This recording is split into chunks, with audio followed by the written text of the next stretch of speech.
Okay, good morning everybody. My name is Towarnicki, and I would like to welcome you to the Unitarian Universalist Fellowship of Pottstown.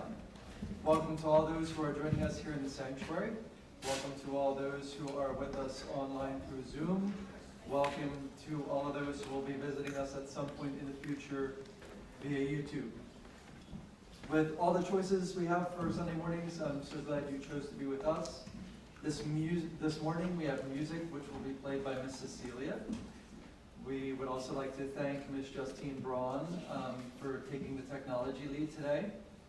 Thank you to Justine T for reading the children's book, and special thanks to Miss Emily for sharing her materials with me and coaching me through how to do a presentation. For over 50 years, the UUFP has been a liberal religious voice in the Pottstown area. We come together this Sunday morning and every Sunday morning not because we share a creed, but because we share a promise to support one another on our spiritual journeys.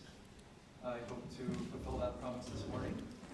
Our services are different each week, but the loving kindness we offer one another in this community remains the same. So whoever you are, wherever you are from, whomever you love, we are glad and thankful that you are sharing this time with us today. First, we want to start off with announcements for the congregation. If you have any announcements that you would like to share, please come forward, and you just want a microphone so we can.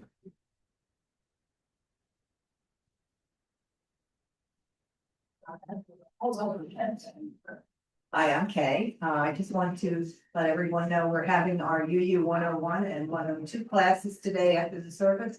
Everybody who wants to come is invited to come. No obligation, or we have people that are signed up, but feel free to come if you want to learn a little bit about Unitarianism and also about the fellowship. Also, I want to say that the walk on Saturday was great. Yeah, so keep there's going to be another one, I think, in a couple of months for next month. Thank you.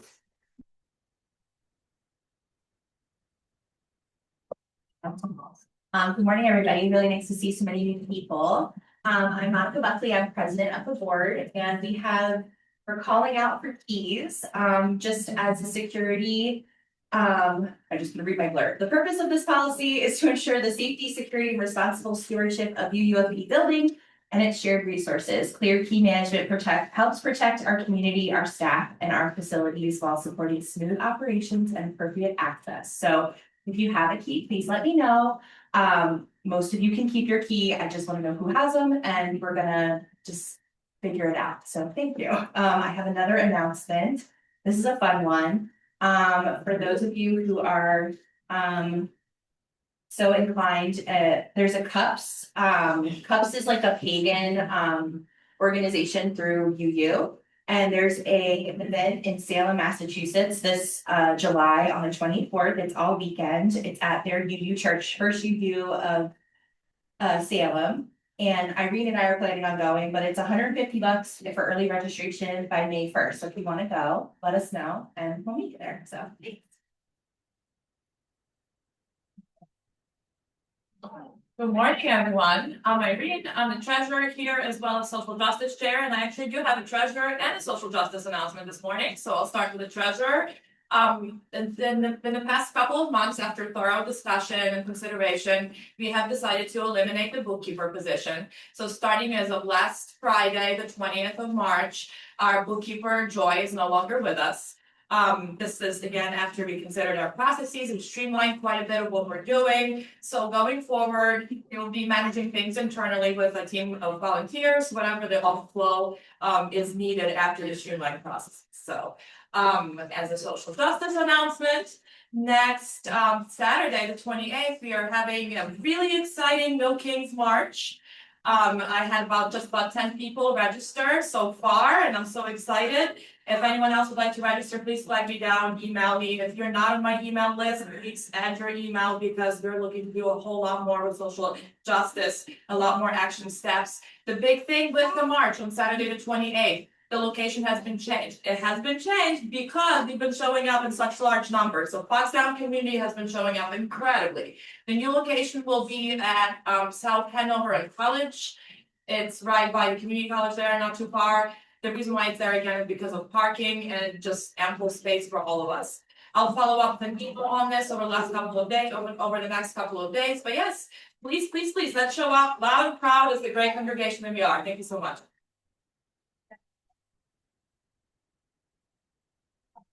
Good morning, I'm Sam. Just a couple quick announcements. John Price and I worked the past couple of weeks trying to fill the potholes in the Buford driveway. That's not from the plowing, it's just from the weather. The second announcement I want to make is after discussion with John Price, he and I are looking at stepping down from facilities and grounds. In a couple of years, I'll turn 70 and he will turn, I think, 74, if I'm not mistaken. So we will be looking to have replacements for that. It's not a whole lot of work. It depends on how much you're going to do and what needs to be done, but we'll put a lot of stuff done before that happens. But I just want to put it out there that we will be stepping down. Thank you. Some announcements. I'm last one, okay. Just wanted to let you all know that I got a notice. There is going to be a historical commission tour of North Coventry Township on Saturday, May 9th and Wednesday, May 13th. Tickets go on sale April 1st. It looks like it's about a 2 or 3 hour tour. It's got all sorts of things. If you're into history like I am, and we all know Chad is, and probably more of you, if you would like to know more of the history of this area, specifically North Coventry Township, I'm gonna print this up and put it in the bulletin board. It sounds really interesting. I'm probably gonna go on the Wednesday one, being retired. Saturday probably has some crowds. But thank you.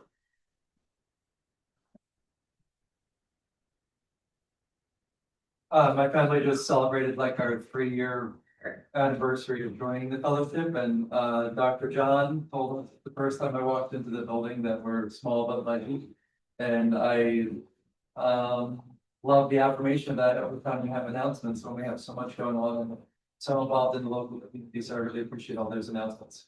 Ms. Chloe, would you like to shout? So the chalice is a symbol of our faith. Like our faith, it is not magic, it is not mysterious. We light it as a reminder of what we share as a community, of who each of us is called to be. When we feel lost in a chaotic world, may the light of our chalice show us the path. When we are afraid of the times we live in, may the light of our chalice give us courage. When we despair at the injustice and cruelty around us, may that light of our chalice recall us to a faithful hope. Our chalice is a symbol of our commitment to each other and to ourselves. We light it today as a gathered community that we may understand more completely and act more boldly and hope more fiercely.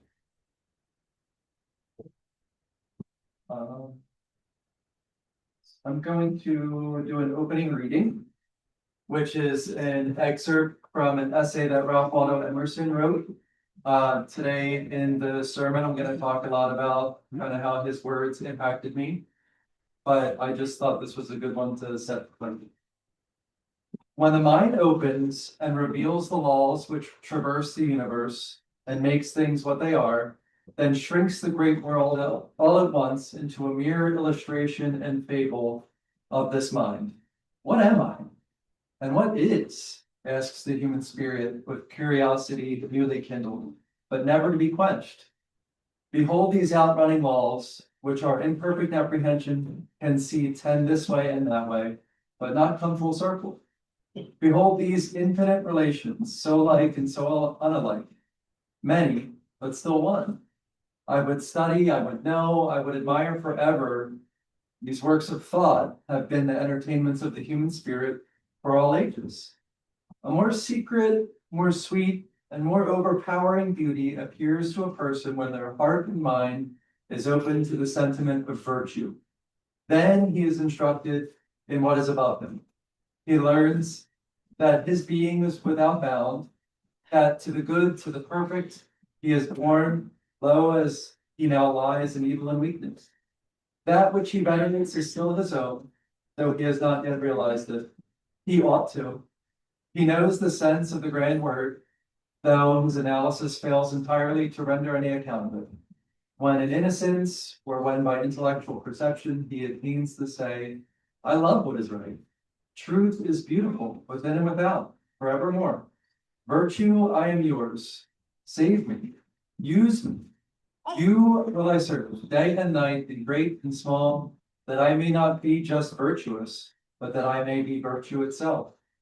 Then are the ends of creation answered, and whatever God is well pleased. Our first hymn this morning is number 331, Life is the Greatest Gift of All. Justine, I'm sorry if I bounced around. Our hymn this morning is hymn number 331, Life is the Greatest Gift of All. If you would stand as you are willing or able to in spirit.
Now is our time for the story of all ages. Whether you are young in body or in spirit, please join us at the sanctuary for today's story.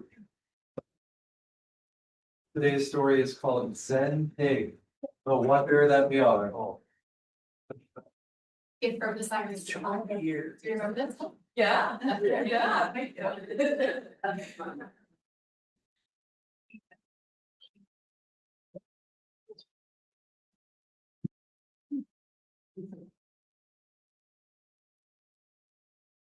Granite gift of the sun source light, Zen Pig sits with a tree, dreaming the sight.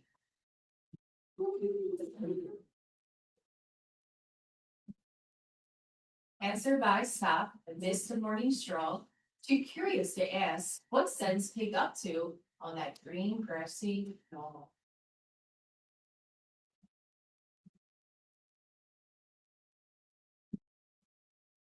One said to the other, I'm not quite sure. The other looked excited and said, let's find out more.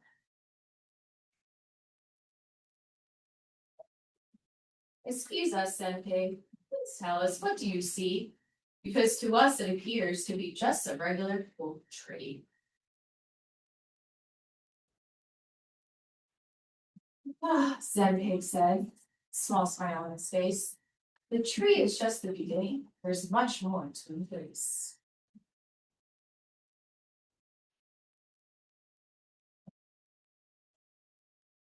When I look at this tree, I see every drop of rain, every ray of sunlight, and the bird it will sustain.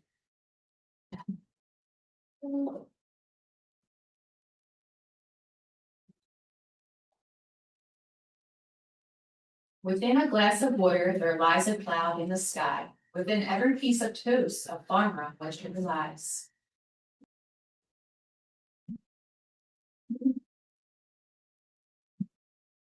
Every plant and every beginning are all intertwined. The well beginning of all must bear in mind. What does it mean? So the word function is so. The whole of nature is more than it appears. You must look closely and keep our minds.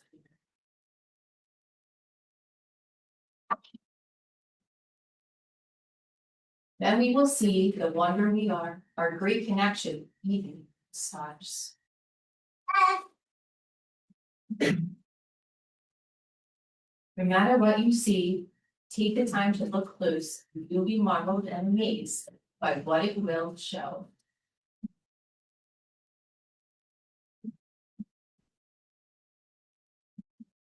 Namaste.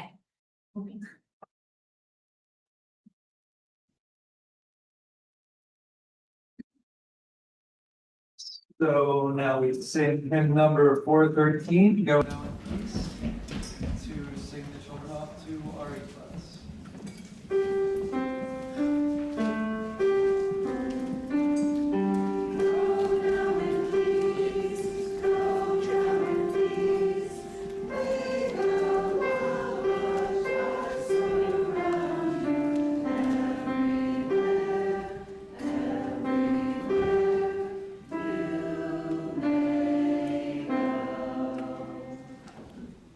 While we are thinking of springtime wishes, this is the time in our service when we pause for our morning offertory. This is from a UU service script by Dan Harper.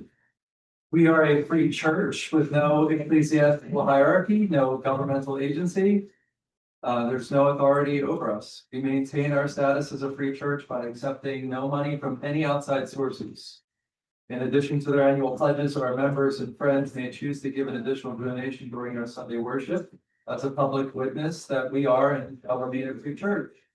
If you are a visitor or a newcomer, you may let the clock box pass. Your presence is gift enough.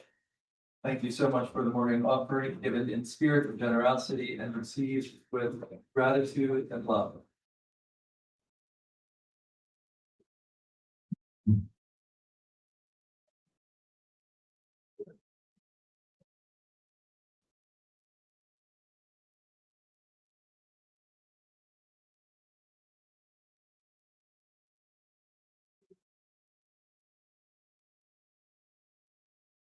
Okay, I was a little hesitant to do this talk today, mainly because we've had so many really great speakers rotating through the podium lately.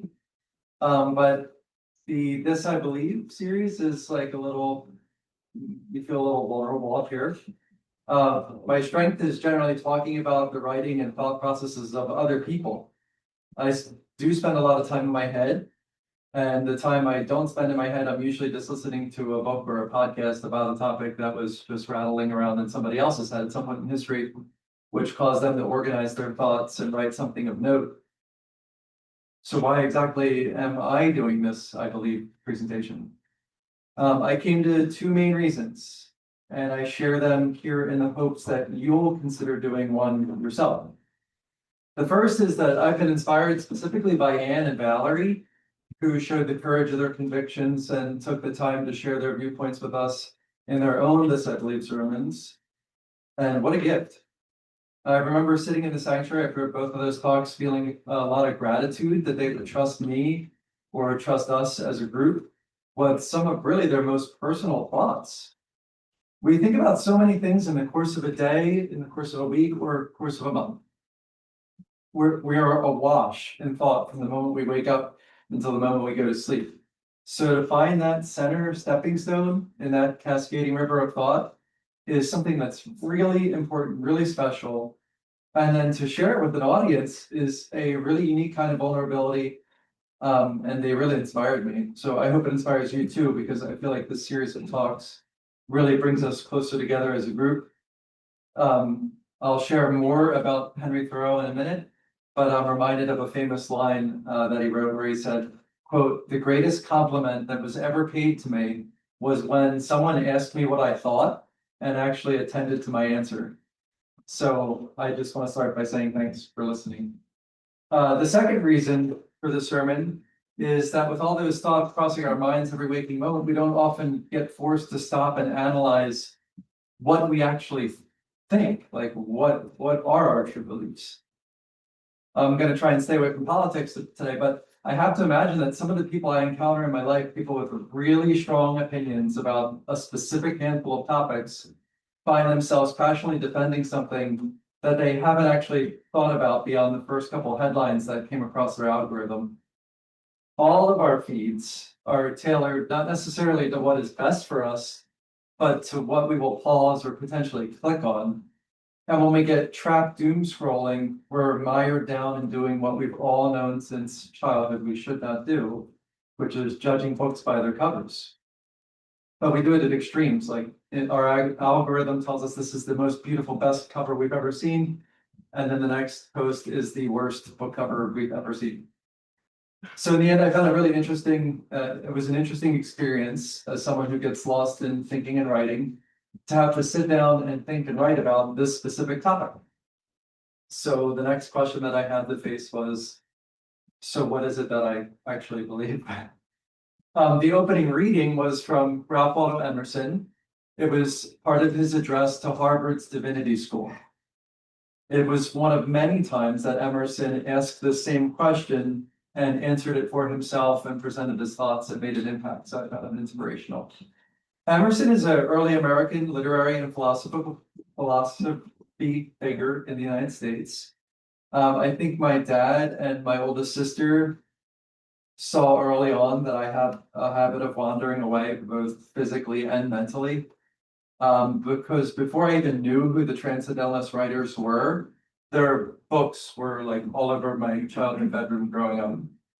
I can remember forcing myself to try and crack them open, and there were just really dense essays and really dense poems. And I was trying so hard to like understand this deep philosophical phrasing. And once in a while, a line would break through and get into me, and I would feel so connected. I just knew there was something more, but I couldn't quite mine what was there at a young age. Emerson was always the one I found most challenging. He was always the one I had to wait to figure out until I got better at whatever this school of writings was challenging me to think about. I was always jealous that my oldest sister and my dad like had this secret knowledge from reading these that like I couldn't get to.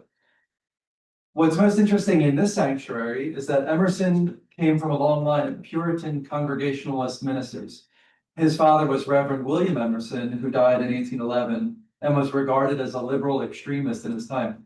Emerson moved in that direction, favoring a non-literal reading of the Bible, a non-dogmatic Christianity that emphasized morality and ongoing revelation through progressive society. After some hesitation, Emerson was ordained as a Unitarian minister and became pastor of Boston's Second Church in 1829. He resigned after just 3 years due to his opposition with some of the archaic rituals, specifically communion. But more likely, he was questioning the vocation of the whole. So he began shedding scripture, kind of in the name of writing his own American scripture in a way. By the 1830s, finding the Church of New England more dead than alive, he went beyond even the liberals of his day, calling into question the foundation of historical Christianity. He wasn't an atheist, but his goal, as many scholars put it, was to, quote, vivify religion, not to destroy it, but to free it from the oppressive conventions of like the archaic rituals. David Robinson is an English professor at Oregon State University. He wrote 2 books on Emerson's religious development, one called The Spiritual Emerson, but he's also a member of the UU Fellowship of Corvallis, Oregon. And in an interview, he said that Emerson opposed the notion of a personal historical God and instead sought the, quote, oversoul, a term sometimes substituted for God, as, quote, a unifying force of energy, a structure to all things. It's a very UU approach to the philosophy of religion, and honestly, one I can get behind. I still remember when my wife first looked up UUFP and read the explanation of what it was to be UU to me, and asked if I ever heard of it or knew anything about it. And the only thing I could say is, I think Ralph Waldo Emerson was a Unitarian. That was literally the only thing I knew about it. But looking back over the 3 years since joining, it now seems like Emerson was definitely one of my spiritual stepping stones that led me to come to the sanctuary. This idea of the oversoul, specifically an oversoul that can be connected to a nature, really struck a chord with me. It also struck a chord with Henry David Thoreau, who is the namesake of our oldest son. As a 10-year-old, Henry David Thoreau saw a religious break within his own church. Half of the congregation of his church split and chose to become Trinitarian, and half of the church chose to become Unitarian. And he had been attending this church with his notorious liberal mother, Cynthia Dunbar. So one can assume which side she chose. As an avid abolitionist who used the Thoreau family home as a station on the Underground Railroad. There's actually, it's just been announced that Ken Burns, I know there's a lot of people who love Ken Burns, his next documentary is going to be about Thoreau and Transcendentalist and the politics of Thoreau's era, which should be really good. Returning to Emerson, the first piece that Emerson wrote that I could really understand around college age was The American Scholar. It's an essay. And it became like something that I actually believed in at a time that I didn't know what to believe in. I was raised Roman Catholic, but by college I already shed that belief system. I was always drawn to simple arguments against like institutional religion. And the really basic one is that if we erased all the science and math textbooks in the world, in 1,000 years, all those concepts would return exactly as they are right now. But if we erased all the religious books in the world, in 1,000 years, we would just have to make up new gods. They wouldn't be exactly the same. So the American Scholar kind of filled that notch. It gave me a framework to start developing my philosophy of mind. The essay preaches that we as Americans, we don't just read the books and stand around in a fancy parlor rehashing what these ancient books said. We read the books and we go out and do something.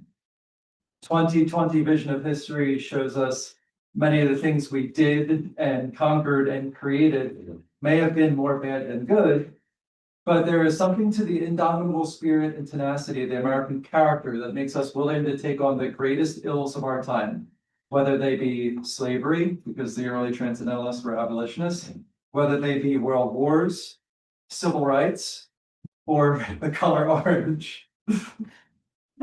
We take information in and we go and we do something about it. The really powerful thing Emerson did in this essay, what wove it into the fabric of my belief, is that he balanced that tenacity and diligence and commitment with the serenity of nature, preaching that there is a truth offered in nature that is older than our books and more alive than any of our gods. This is where I truly felt the oversoul ember glow within me. In The American Scholar, Emerson points to self-reliance as a key aspect of the enlightened individual, but not without recognizing the interconnectedness of all things, which is a key UU tenet.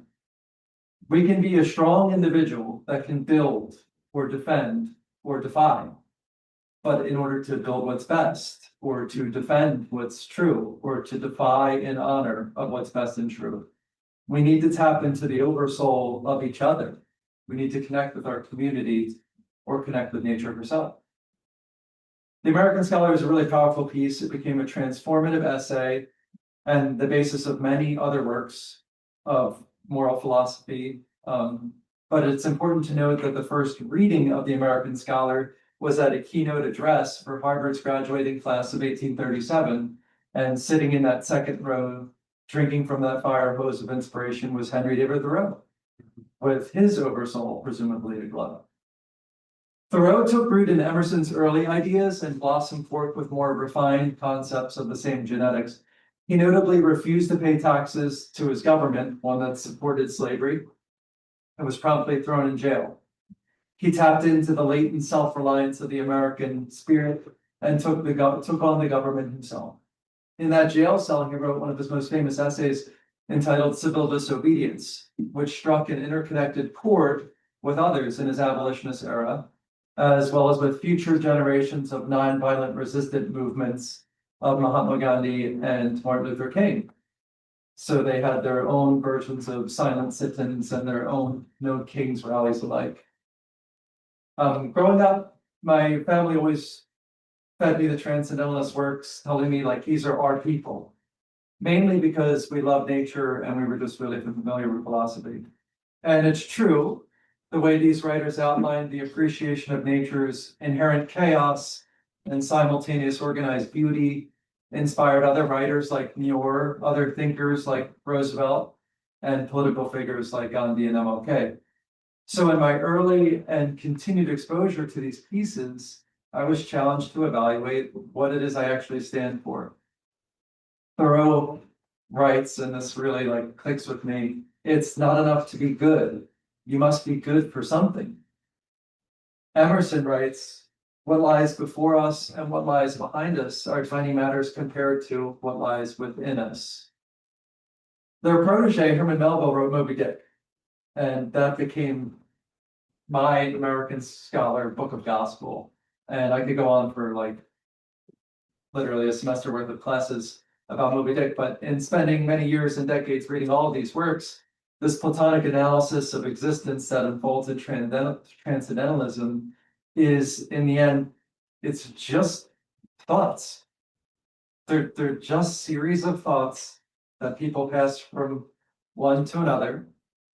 And they're all people I've never met, but their thoughts got in my head, and now I try and sort them out the same way they were. So this entire sermon is just a thought that I had a couple weeks ago while splitting wood. But it's that brief moment where an idea hatches in your mind and makes you feel really present in the moment. You truly feel present in the present tense when you stop and question what it is that you really believe. Thoreau begins in an essay that I really highly recommend for UUFP called Walking, by placing himself firmly in the American scholar camp, but also one that is balanced with nature. He writes, I wish to speak a word for nature, for the absolute freedom and wildness, as contrasted with a freedom and culture merely civil, to regard man as an inhabitant or a part and parcel of nature rather than just a member of society. He goes on to tie nature, thought, and in a way religion together in a braid. He writes, I have met with but one or two persons in the course of my whole life who understand the true art of walking, that is, taking walks, who had a genius, so as to speak, for sauntering, which is a beautifully derived word from idle people who roved about the country in the Middle Ages and asked for charity under the pretense of going a la Saint-Terre, to the Holy Land, till the children exclaimed, there go the Saint-Terre, a saunterer, someone on their way to the Holy Land. They who never go to this Holy Land in their walks, as they pretend are indeed mere idlers and vagabonds. But they who do go there are truly saunterers in the best sense, such as I mean. Some, however, would derive the word from sans terre, without a land or without a home, which therefore in the good sense will mean having no particular home, but be equally at home everywhere. For this is the secret of successful walking or sauntering. He who sits still in a house all the time may be the greatest vagrant of all, but the saunterer, in the best sense, is no more vagrant than the meandering river, which is all the while seeking the shortest course to the sea. But I prefer the first, which indeed is the most probable derivation, for every walk is a sort of crusade, preached by some Peter the Hermit in us, to go forth and reconquer this holy land from the hands of the infidel. This essay explains that to become present with oneself, taking a walk in nature, is a really key aspect in that soul searching, connecting with the oversoul. And when I read this, I started to no longer think of myself as some ADHD mind that was wandering lost in some tangled thicket of thought. These writers really gave me permission and challenged me to get things sorted out between my ears in order to be the best husband I could be, the best father, the best brother, uncle, son, teacher, fellowship member, to be the best that I could be. But the beauty of walking, whether it's actually walking out or walking through your thoughts, is the clarity of thought and self-examination that comes from being present, truly present in the present moment. Thoreau's constant comparison between the person afield and a person confined to town mirrors a parallel to the modern person engaged in their spiritual journey, but also struggling with things like screen addiction or becoming a news junkie. The meaning is in how we choose to spend our precious few days that we have, while highlighting that parts of some of those days need to be spent alone in contemplation. Whatever invisible spirit or whatever invisible thing our spirit is, it is innately connected to whatever invisible thing our mind is. And the speed of the day and the length of our to-do list can often make us forget that one of the most important things we can do is to truly check in with ourselves. This self-reliant act is what makes us able to connect with others in a more honest and meaningful and truthful way. Judy, oddly enough, brought up Robert Burns' poem To a Mouse the other day, which made me think that it fits here perfectly. I don't know that Robert Burns directly influenced the Transcendentalist. He was writing 100 years prior, but I do know that on my bus trip to go to John Muir's birthplace in Dunbar, Scotland, we first stopped at Robert Burns' birthplace, so they're like connected in my brain. It's a special poem, not just because it's written by the National Poet of Scotland, but because it's also the source material for Steinbeck's most famous American novel, Mice and Men. That's where he got the title from, this poem. I'll spare you the full poem, mainly because it starts, "We sleeked, cowering, timorate beastie. Oh, the panic is in my breastie." But the premise of the poem is that there's an 18th century farmer, and the plow is the height of human technology at the time. And it's being driven by an oxen, and the plow cuts through the mouse's home. And it's right before the onset of winter. And basically the narrator of the poem is saying, "Oh, little mouse, you worked so hard all year to make your home, and I just destroyed it. You know, like, sorry that humans do that. We destroy what's in our path sometimes." So it's like this, I would argue, kind of transcendental look at humans breaking from nature. But the concluding two stanzas state, as he apologizes to the mouse, he says, "But mouse, you are not alone in proving that foresight and planning may be in vain. The best laid schemes of mice and men often go awry and leave us nothing but grief and pain, though they promise joy. Still you are blessed compared to me, for the present only touches you. But oh, I backward cast my eye on prospects dreary, and forward, though I cannot see, I guess in fear." The gist of this poem, and of Mice and Men, oddly enough, and of the essay Walking, and of Emerson's idea of self-reliance and spirituality in pursuit of the enlightened self, is to present self-analysis in a really intentional way. Our jobs, our technology, our errands, the daily news cycle, all of this conspires to draw our attention away from the most important points of our lives. That we are fortunate to be present and to be here. We think we're different than the animals because the present only touches them. There's no deer out in the field wondering what the hail is going to be like tonight, or wondering what the midterm elections are going to hold. Or, you know, they only live in the present.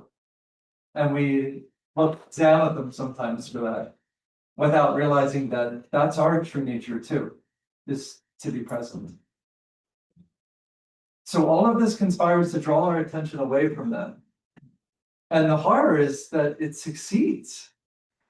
We ruin the present moment by worrying over what happened in the past, or wishing, hoping so badly that XYZ is going to happen in the future, and then I'll be able to be present. The truth is we only have this present tense, and that's the irony.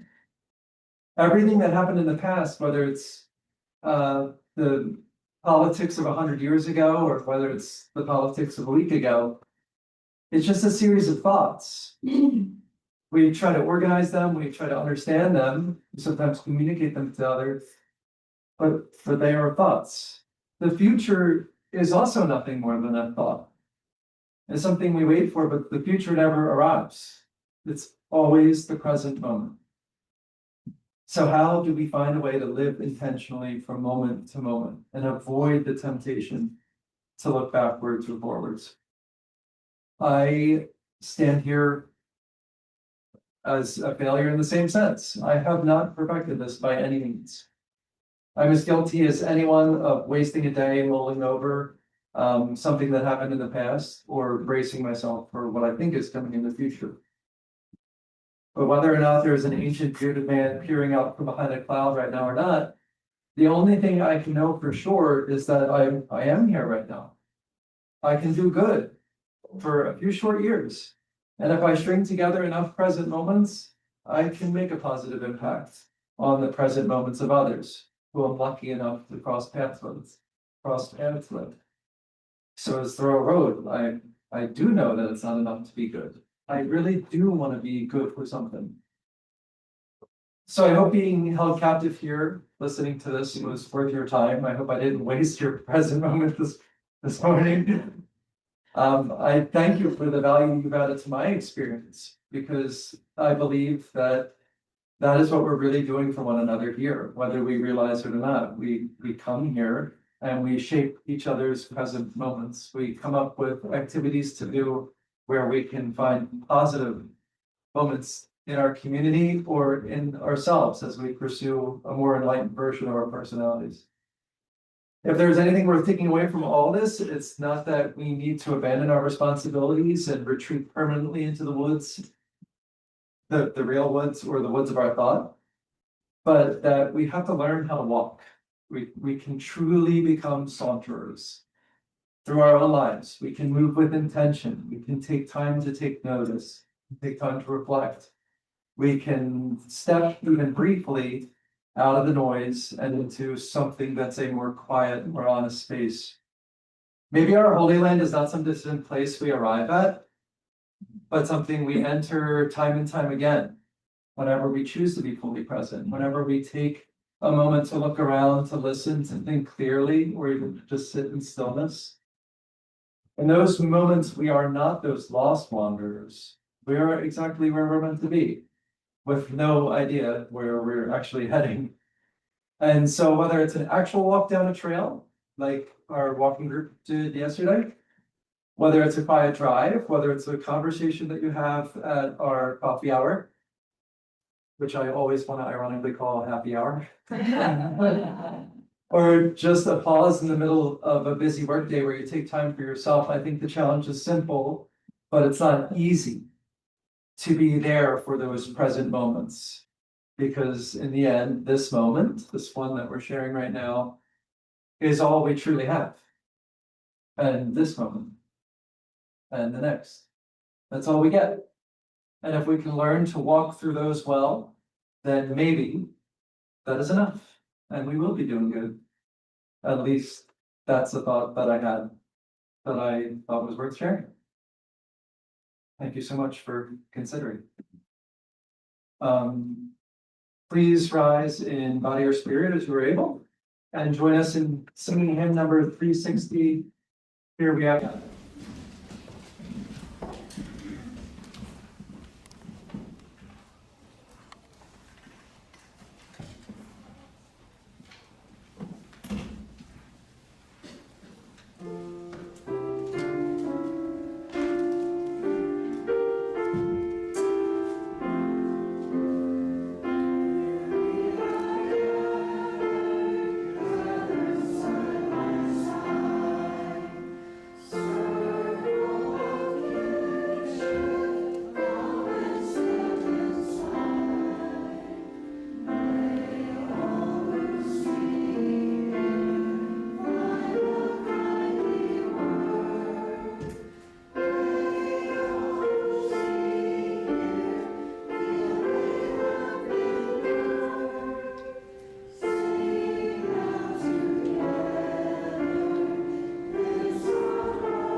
now is the time that we set aside for sharing our joys and sorrows as a congregation. Thank you. And would I include it? Yes. Jonathan, that sounds like you're telling me that. Okay. We extinguish this chalice, flame, but not the light of wisdom, the warmth of community, or the fire of the day. These we carry in our hearts and know.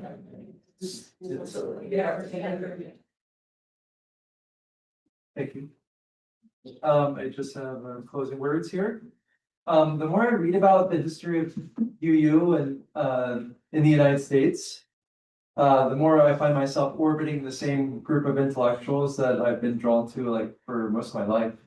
I love the different texts so much. I've spent so much time with them that, like Judy said, I could recite them. But what has been special about reading the texts in the last few years is that I see so many other philosophies in action here in this community. The quiet contemplation of Emily Dickinson is with us when we file into the sanctuary and watch the sunlight cut through our beautiful stained glass windows. The social action gene that led Thoreau's mom and Thoreau to refuse to pay taxes. It's one and the same with our own team of activists that take to the streets.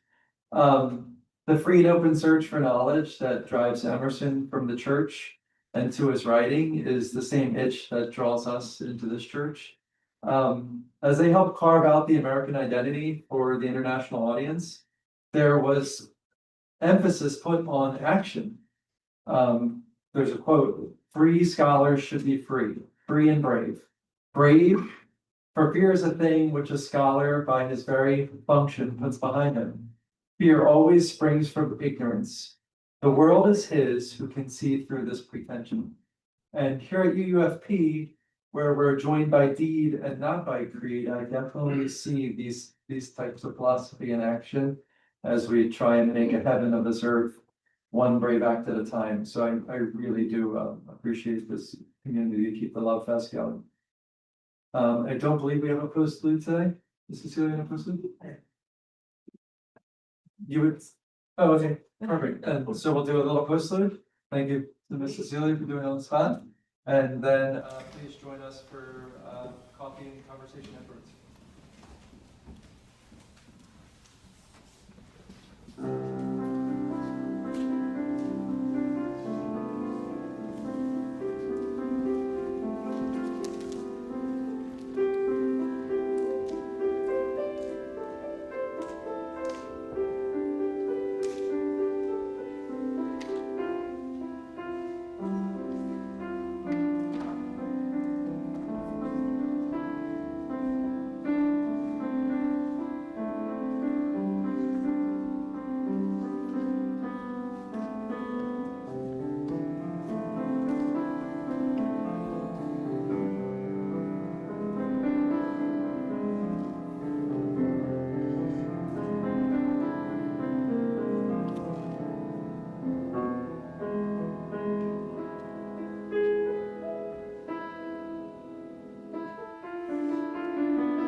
Reminder that the class will be at, what time do you want to do it, like 15 minutes?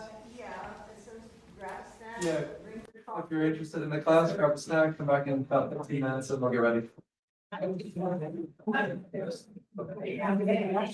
Yeah.